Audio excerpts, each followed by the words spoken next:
gonna have to do a Zoom call later. It's way better.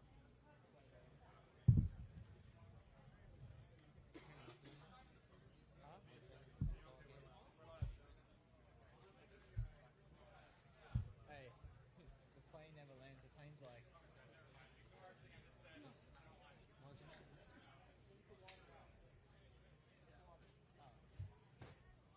Does that really matter? What's that? Must have been in the press conference. At least 25 pounds. Yeah. The plane's like this. Man, he just don't stop talking either. What? And then he does some dumb shit like he did the last 3 years. Good afternoon, everybody, and I welcome actually to the really want him to get on post-race podium, 'cause then he'd be press nice. conference of the 2022 Lucas Oil Pro Motocross Championship. We're joined here by our 250 top finishers, our winner Jett Lawrence, second place Hunter Lawrence, and third place Joe Shimoda. It's a pleasure to be with you guys today, and for the viewers at home, a little extra coverage here for you folks on Matt TV Plus. So looking forward to some great content right here. Looking forward to learning a little bit more about our winners today, what to expect in the future, and a little bit of history about how it went down today. So I'm going to start with Joe Shimoda. Joe, third place today. You know, we just had a small conversation coming off of Supercross, had a couple weeks to prepare. Last year, not the greatest day here by any means, had a couple tip overs, going for that win, pushed it just a bit hard. So lessons learned last year. This year, not the best of starts in the, I believe, second moto, or the first moto for sure, not the best of starts. Pushed your way through and ultimately used your consistency, used your speed and your track savvy to end up on the podium, which puts you in fantastic position moving into round 2.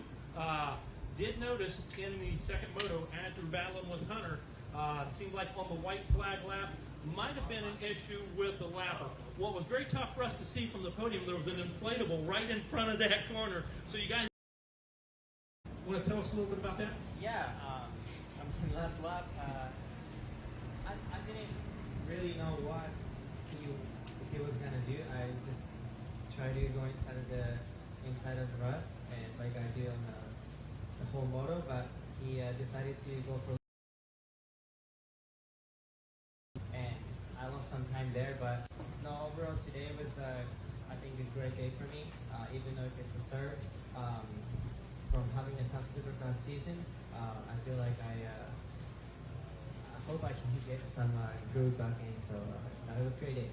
We were talking about the overall expectations and the plan, and it seems like you fulfilled that. You came out of here healthy, on 2 wheels, on the podium, and again, putting you in great position as we move into round 2 next week. Yeah, just do it. All I can do is do my best all day, and I hope that leads up to a good result. So now, like everything that I can, I have to bring it to the Saturdays. Any major mistakes on yourself this weekend? Was there any mistakes you can see that, man, you just kicked your own tail over? Anything that you could have possibly avoided? I mean, there's a lot of should have, could have. Right. First of all, if I had a better pace on the 90 qualifier, I would have probably got better gate. Maybe that leads me into a better start on the first moto. And I mean, when I'm racing like for 30 minutes, it's hard to make a perfect lap every single lap. So, like I said, doing what I can to maximize and hope for a good thing.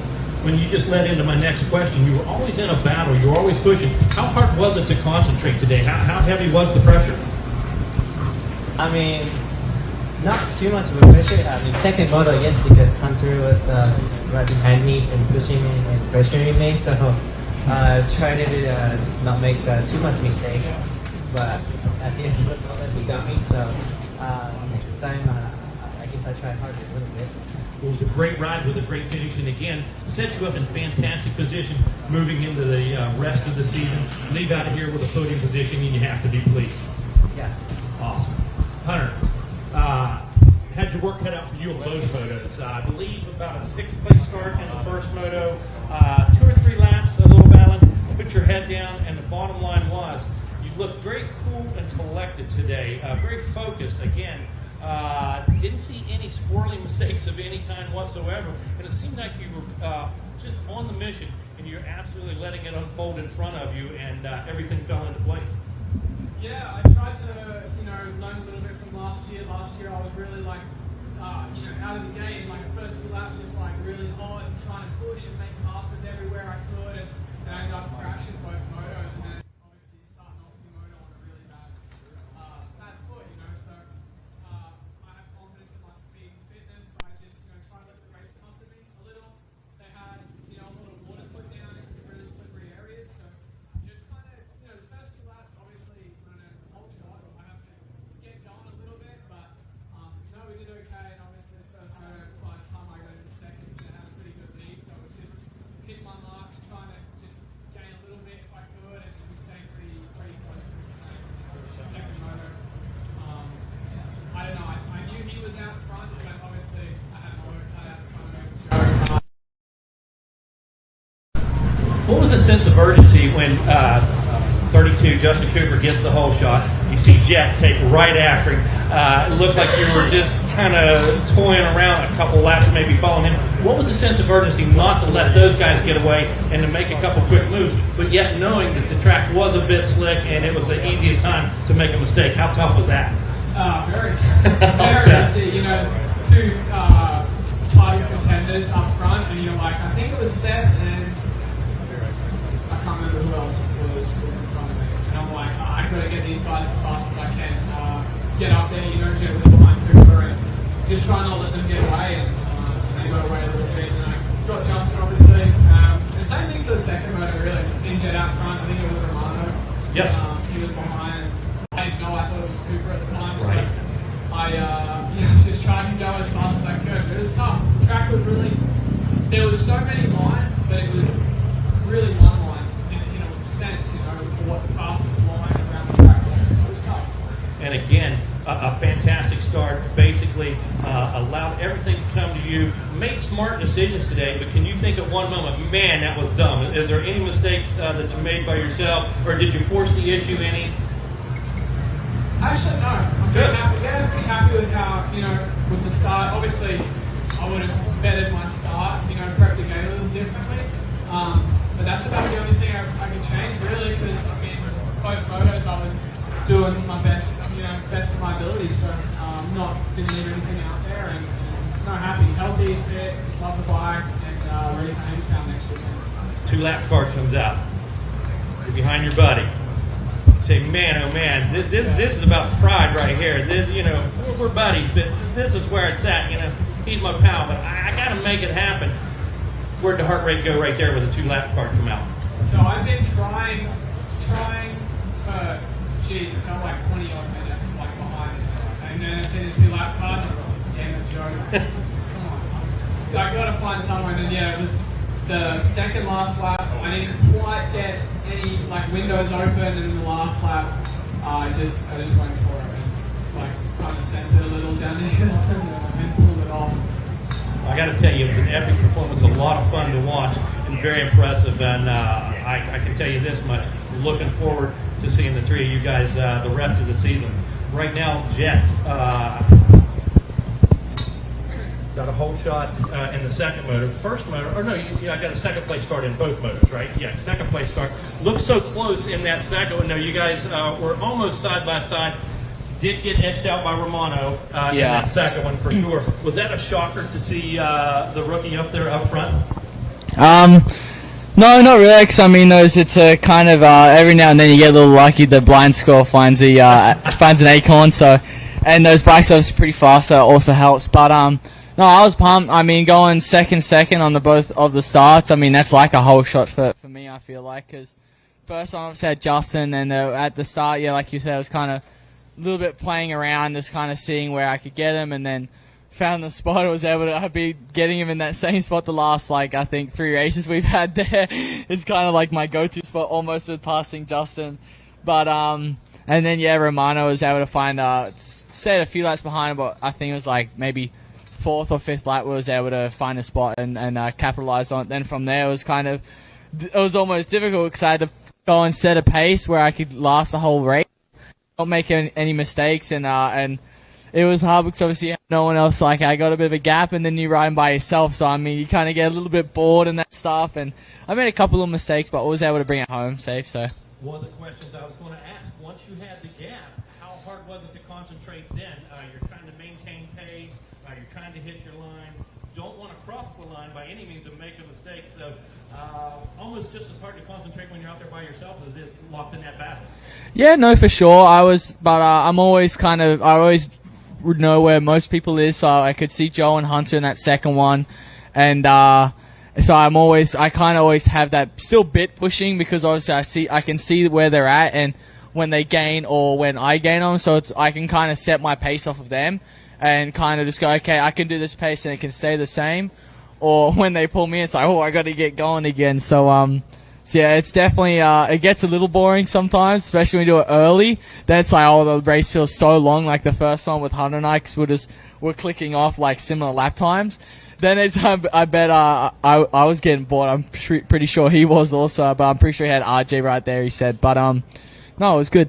I'm not sure if you looked at the lap times. I had a chance to look at them, but your consistency was absolutely incredible. Lap after lap after lap for 30 minutes. Extremely impressive.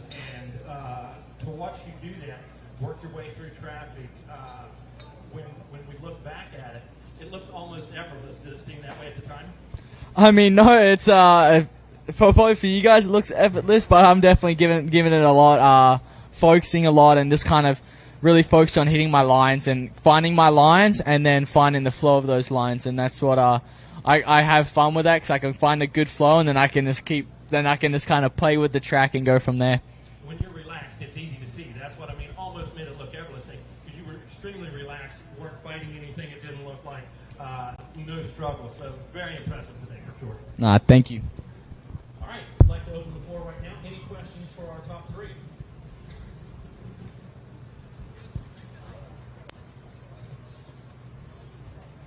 Thanks. Kel Brower here with Raceway. If I get an answer out of both Jett and Hunter on this, obviously it's a huge day for Honda, and I was just wondering, what it's like for both of you to come back and see the smiles on the team and know that you guys both gave them that result. It's incredible. I mean, I don't know if everyone looks at it the way we do, but it's like those guys, their whole life is revolved around us in a way. The race mechanics are always on the road during the season, the suspension guys, everyone in the team's working to better us, and so, to win not only for us or to get podiums and do well, it's just as much for them as it is for us, and it's awesome. We care about them so much, and they're stoked, so it's cool. Yeah, basically what Hunter said mainly, they sacrifice so much to help us and it motivates us as riders to make sure we do them right and the team, and I think it's just awesome because even as brothers to go 1-2, it's even cooler because that's what we dream about. It's like, oh, it'd be so cool. Like I remember we were talking about, I can't remember when, but we were talking and it's like, oh, I'd be so sick and like an overall, like we went like 1-2. We didn't really care who won. Really, it's like, oh, it'd be cool if Hunter went 1 and then I went second or vice versa. So I mean, it's kind of a cool, it's a bit of a goal that we've had in our head as brothers for with racing, and obviously the team's super pumped. They were able to do it in 450 also, so it was an awesome day for Honda.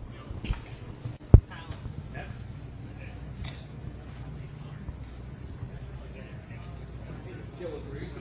a question for you about your comeback or your season ending Supercross and rebounding today for Motocross. Is that more a mental or is that a physical relief for you? How was that?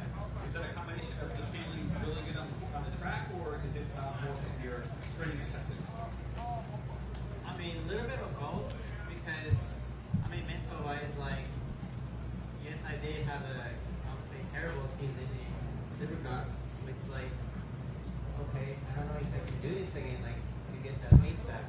But, like I said, I can do only my best. And then, training-wise, I actually switched to trainer. Wanted to have some new ideas and new program, maybe that I could change something. And today, I feel like I could turn it out a little bit. I think. Anybody else? All right. At this time, we're going to go ahead and wrap it up with our 250 riders. Congratulations to Jett, Hunter, and Joe. Fantastic performance by the three of you. Look forward to seeing you next week in Hangtown and best of luck to all three of you. Thank you.